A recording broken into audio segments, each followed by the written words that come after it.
Hi, I'm Anthony Newbold. Welcome to another edition of Legends.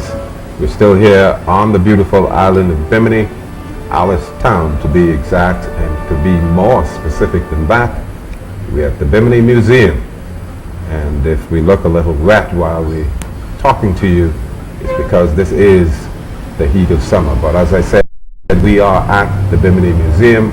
Couldn't think of a better place to talk to my guest, local historian extraordinaire, among other things, Mr. Ashley Saunders. Mr. Saunders, welcome to the program. Ashley tells me comes because you're born on Ash Wednesday. Any significance to that? Has that affected your life, colored your life? Yeah, that made me, that's the day in the Christian church, the Anglican and also the Catholic, where the priest, that is, marks the forehead with the ashes during that first day of Lent, set aside, And when I was born, my father always told my mother, say, you better watch out for that boy, because he's going to do some things. He's going to do some things, eh?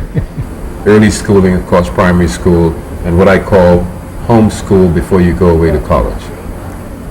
Yeah, I went to school right here, the Bimini All-Age School.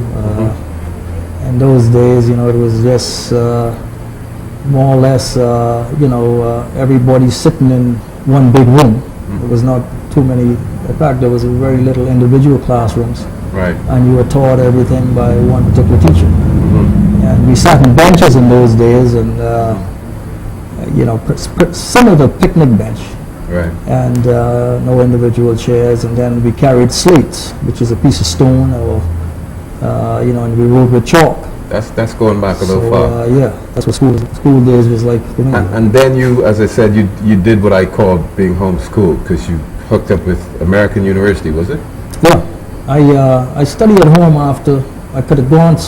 We only went as far as the age 14 here in those days, and then you had to leave to make room for the younger students that were coming behind you. And so I wanted to further my education, and there was nowhere to further it right here in Bimini. So one day I saw an ad in the newspaper said that you could study right at home if you if you enroll in this particular school. Yeah, and I enrolled in a school in the United States and studied right at home, self-taught. All the high school subjects. Yeah.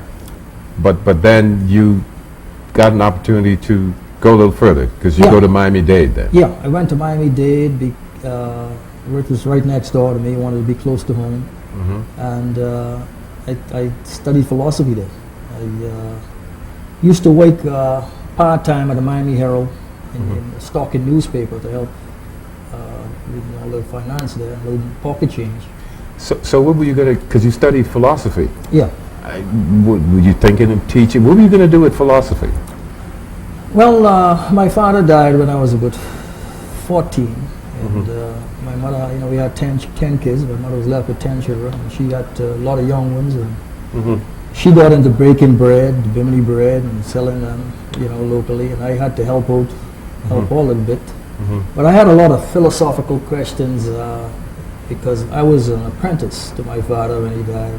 I was learning the ship. He was a ship carpenter and a house builder, and I was learning the trade. And then all of a sudden he was taken away from me, and I had a lot of philosophical questions. Yeah, why? On my mind. Yeah. Well, I started to. I lost a good friend, and I lost a father, and I lost a breadwinner, and I wanted to know why he might have been taken away so early. And so you go into philosophy. I went into philosophy, yes.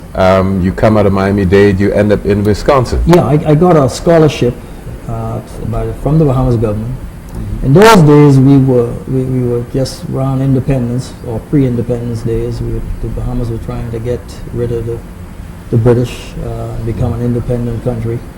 And so a lot of the British expatriate teachers were leaving the country and heading back to England and elsewhere.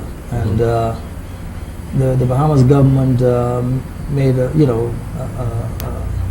made it their job to try to recruit the Bahamian teachers, Bahamian students to become teachers, so that to fill the vacuum. And I was one of those persons that the government recruited. And I was sent to Wisconsin.